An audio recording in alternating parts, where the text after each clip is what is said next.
Everyone, this is Tim Picciott, the Liberty Advisor, and we're returning, actually both of these are returning guests. I think 3 years ago, Sheriff Richard Mack was in my office, unfortunately, one of the few sheriffs that I really respect, because unfortunately I think there's a lot of unconstitutional laws being followed, and I come more from the right side of things, and I've just seen really, in my opinion, it's the police in many cases who are upholding some of the tyranny that's going on, and so I really appreciate everything you've been doing to uphold the Constitution. And then we have Howard Lichtman, who is the founder of the Thick Red Line, which is a movement where you're trying to basically paint a red line in the sand where people can help join the same side as the police. So can you tell us a little bit more about your organization, Howard? Yeah, so we were doing civil disobedience in California against these COVID lockdowns, and we would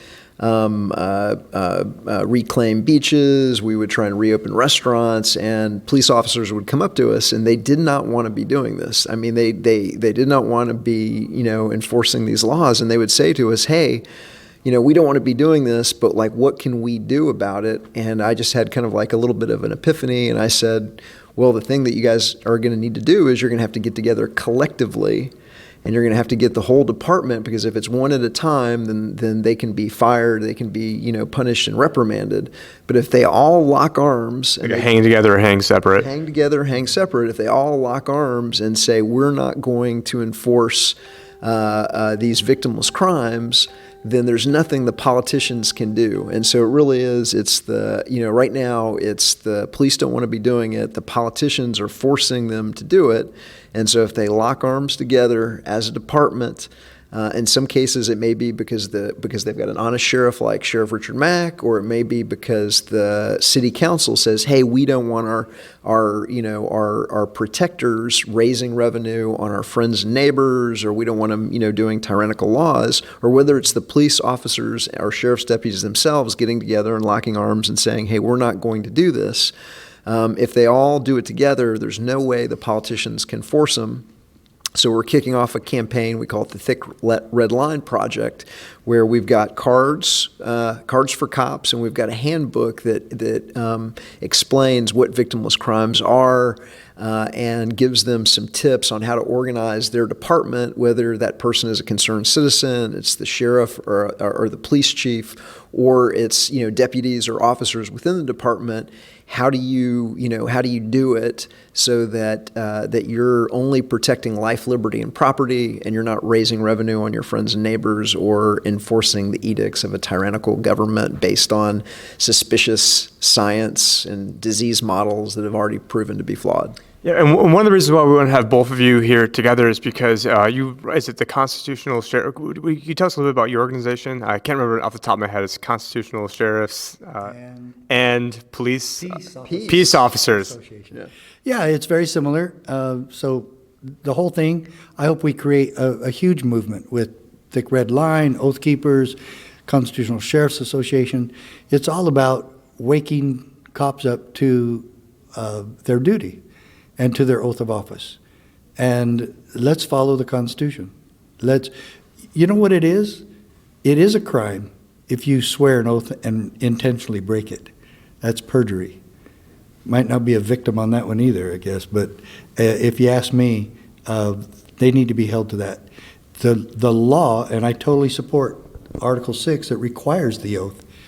If you fail to keep your oath, I think there's actually, in all sincerity, I think there's lots of victims of not having their freedom protected, and victims of ridiculous, that we've talked about before, ridiculous traffic tickets.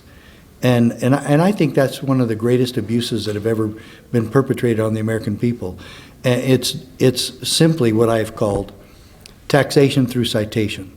It's just another way of taxing the poor taxpayers and bilking them out of billions of dollars every year, and it very rarely has anything to do with any real safety issue. So we want all of law enforcement to focus on, one, liberty first. They're there to protect liberty and the rights of the people, and two, not to do anything that would victimize the people of this country.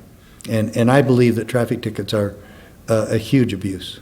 Yeah, absolutely. And it seems like another huge abuse is the war on drugs. It's an article I wrote 4 years ago where I had mentioned that Black Lives Matter, and you have, the thin blue line. And that, it seems like there's one, if you want to have less cops dying, less cops getting in confrontations with people, and if you want to have less black people dying too, it seems like taking marijuana off Schedule 1 would be the quickest way to do it. But there's certain police lobby and the prison industrial complex that doesn't allow this to happen, which then is then used as the skeleton key to then go search people. And so an organization like Black Lives Matter, which we know is a Marxist organization at the top, and not to say that there aren't good people who are caught up in it, who are seeing abuses in their neighborhood, but it seems like that would be the easiest thing. But they don't actually advocate for changing those laws. It's all these nebulous things of just let's go and burn buildings, but then the police, it doesn't seem like they're any better because they almost don't get this aspect of it anyways, and it's just creating all this divide and conquer mentality.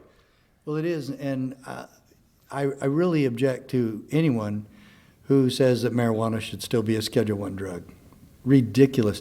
That means there is no medicinal value in that whatsoever. Like heroin.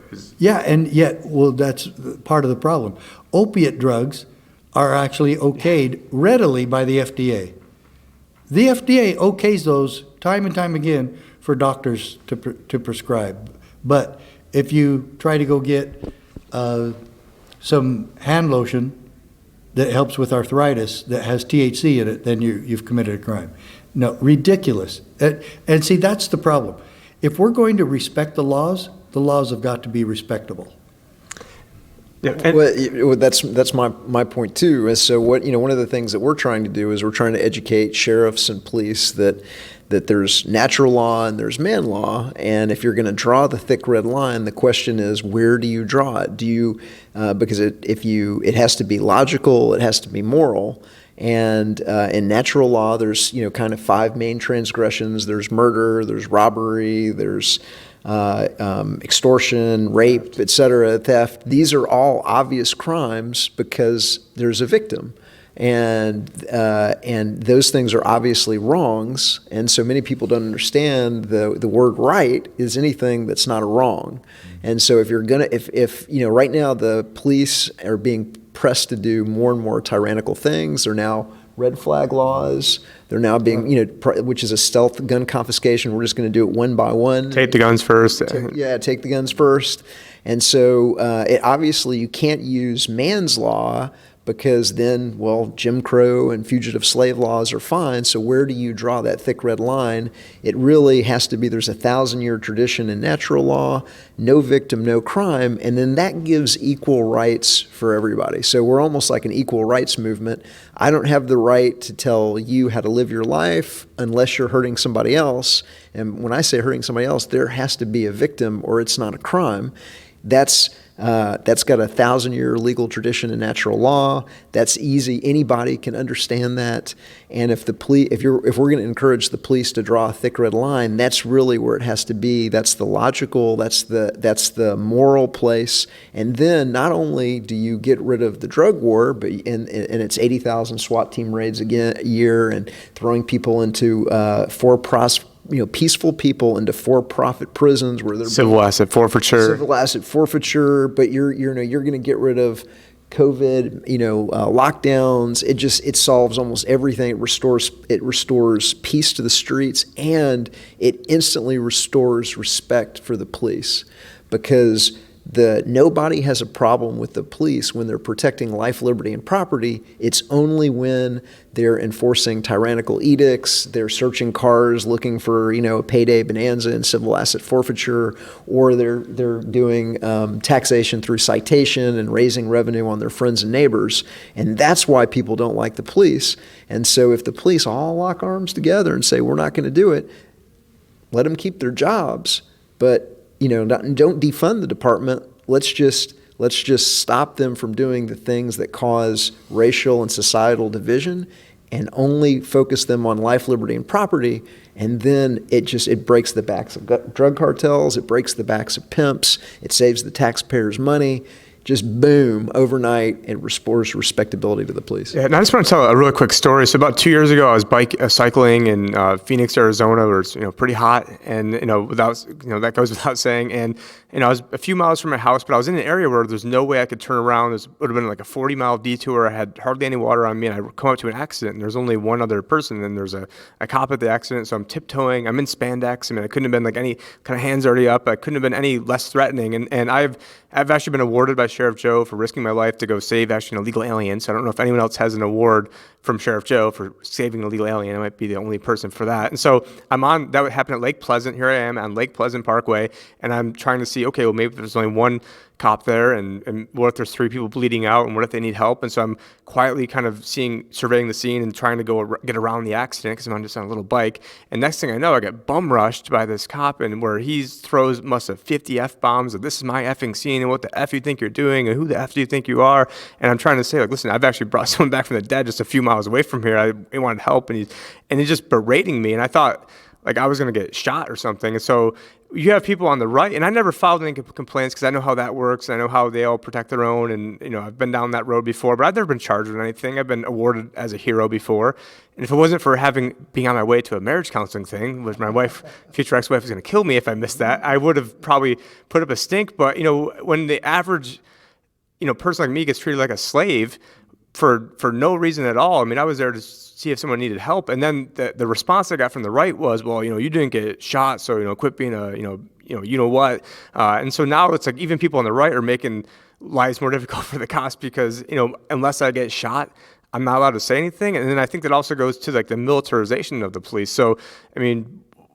And I mean, it's just, I don't think it's going to go very well for the cops. I think your whole thing is, you want, let's join the team because there's a lot of bad people out there on both sides. But, we need to stand up for humanity. And I think a large part of that is, demilitarizing the police. And you see videos in Washington where, they said it's, the gun owners and the people, constitutionalists that are the enemy. And so what do you have to say to cops who are out there who, like in New York City, not to generalize everyone in New York City, because I know a couple good cops out there, but, to sheriffs who, are basically doing the work of, Soros and doing the work of, for lack of a better word, the globalists who are out there.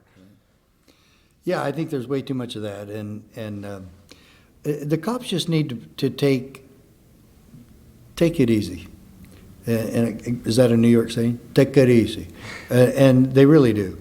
And I honestly believe that. Or forget about it. Yeah, forget about it. Yeah, but I honestly believe if the sheriffs and deputies and chiefs and police are all trained in the oath of office and liberty first, I think we're going to correct all of that. I don't believe there's any way that a cop who is trained to be patriotic and to love the principles of freedom that America was founded upon, that he's going to do those things.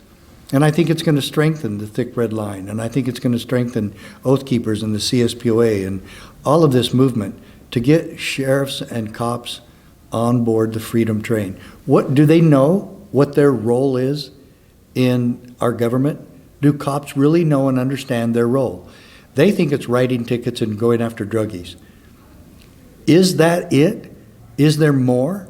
Or do we all have, in all 3 branches of government, a responsibility to put liberty first? And that my job as a cop is to protect his rights and her rights and all the citizens' rights. If we have that in our framework, are we going to be hurting others, and are we going to be committing acts of violence against citizens we work for? I think it's going to diminish it greatly, and that we'll have these conversations later, and we're going to say, isn't it wonderful we don't have excessive force in law enforcement anymore? Because they understand that they are the guards of liberty, not the kickers in of doors.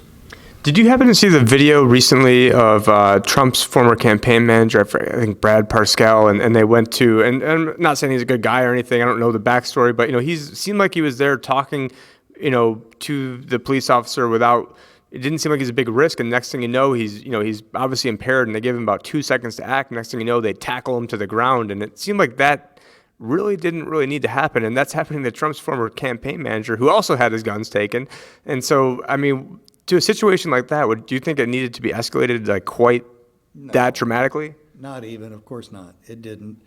And I just had a friend that the IRS confiscated his home and kicked him out to the streets. He had no place else to go. He's been bouncing around living with neighbors, with his wife and daughter.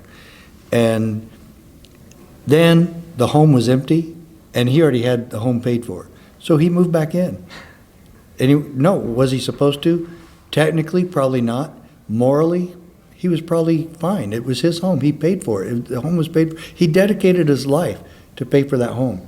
And now the IRS takes it away from him to pay his tax bill. Well, I was a tax collector. I wasn't allowed to take people's homes. And most sheriffs are tax collectors for their counties. And so if we're going to continue to do these kind of abuses, and you know what they did to go arrest him after he was just living in his own home? Yeah, they took it away from him and sold it out from underneath him, but nobody was in there, so he moved back into his home. It was too simple for him to do. Anyway, he did it. He was in there like 2 months. They knew where he was. I even told the police, I'll get him for you if you need to. You don't need to go kill him or his family. Or a 3 a.m. SWAT raid where you don't know who's coming in. That's what they did. 75 officers involved in a SWAT raid with helicopters to go after him, his wife, and his daughter. And he already told them they got rid of all their guns, so when they came, that they wouldn't come shooting. They had 2 Humvees, 75 officers, helicopters, and see, that's the type of stuff. If you are trained in the Constitution and trained in your true purpose in society as a peace officer, you're not going to do that kind of stupidity anymore. Or the raids that we've committed in this country because you haven't paid back your student loan. Don't forget that. The federal government, especially under the Obama administration, was raiding people's homes with SWAT teams. No knock, SWAT team raids because somebody didn't repay their student loan. He also increased the amount of raids and funding even over George W. Bush when it came to medical marijuana facilities, which, love him or hate him, I mean, Obama is, considered, to be a darling of the left, but yet here he is. And there's so many things that obviously was not very liberal, and it's a fake left-right, paradigm that were anyways. And it's just, and then part of it is, we hear rhinos, Republican in name only, and something that I've sort of coined is finos, and that's people that are freedom in name only. And so they want to talk a big game about freedom, especially, and I call it kind of the fake left and the fake right, or, I should have went the other way around, but, and I think until people who are on, the right actually embrace what it means to have freedom and embrace what it means to have liberty. And it seems like they're willing to excuse anything that the police do because they see this divide as, well, Black Lives Matter, they want to kill us, and Antifa want to burn down the cities, so automatically we have to support cops, when it should be a case-by-case basis and everything. I supported a lot of the cops when Ferguson riots and things going down, but then, I have a cop bum rush me when I'm trying to help somebody, and I've trained in first aid, and I thought I was going to get shot if I didn't say anything, and then it makes me it makes me want to turn against the police, but I know that that's not a winning You know what a argument. bum rush is? I do. Yeah. Oh, okay. I'm not sure I know what a bum rush is. Do I want to know? No. So a bum rush is when you're minding your own business, or you're just kind of sitting there, and all of a sudden you're set upon by the police, or you're set upon by somebody else, or whatever. But I mean, it just happens so quickly, bum rush me, and you get bum rushed, right? But I don't know the etymology of the word, but to your point with Antifa and with Black Lives Matter and the activists that are up in arms against the police, they're up against arms against the police because the police are doing things that cause societal division.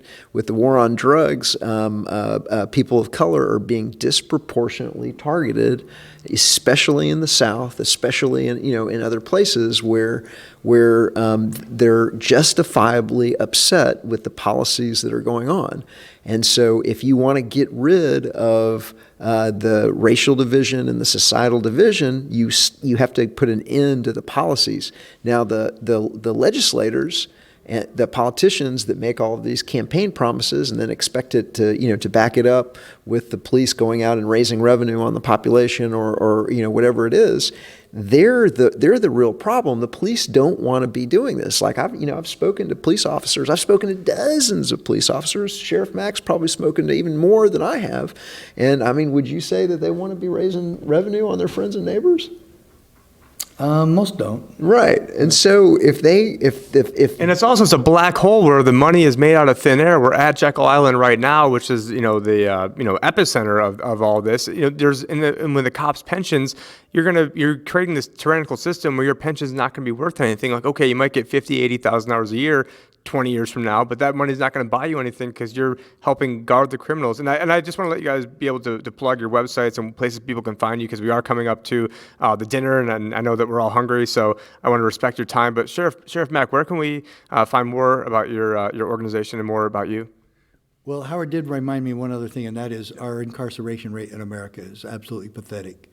And we incarcerate far too many people. Minorities, yes, absolutely, but it's way over the board. And IRS abuses and all that, putting people in prison and taking their homes.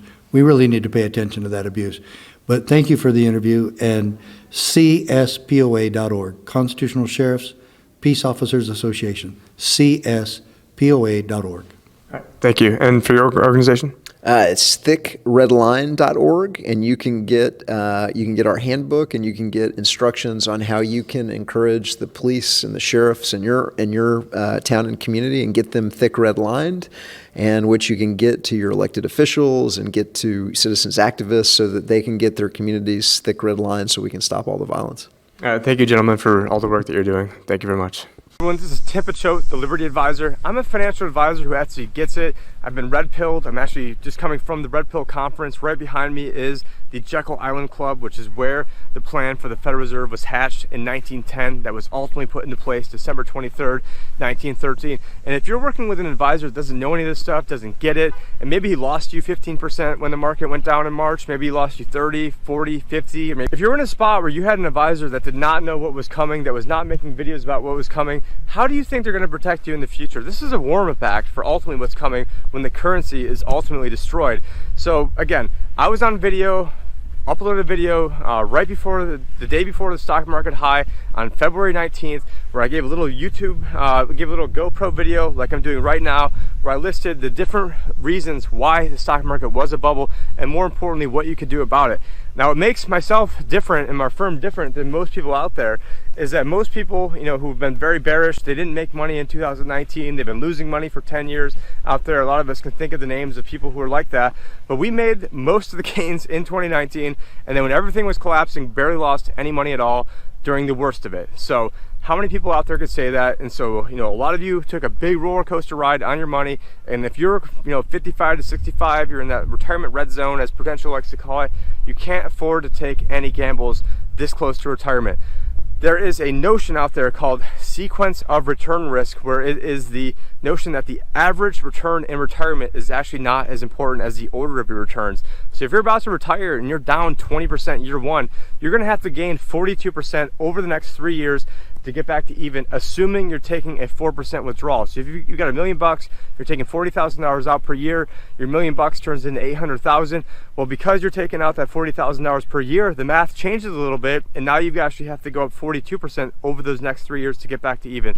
So we do have the Jekyll Island Club right behind us, which is where the Federal Reserve was hatched. And if you're with an advisor who didn't get all the gains last year, got a lot of the losses this year, what are you doing? I would really recommend that you check us out down below, thelibertyadvisor.com, for more information how we can put you and your family on a better path to achieving all of your retirement dreams and goals. Thank you.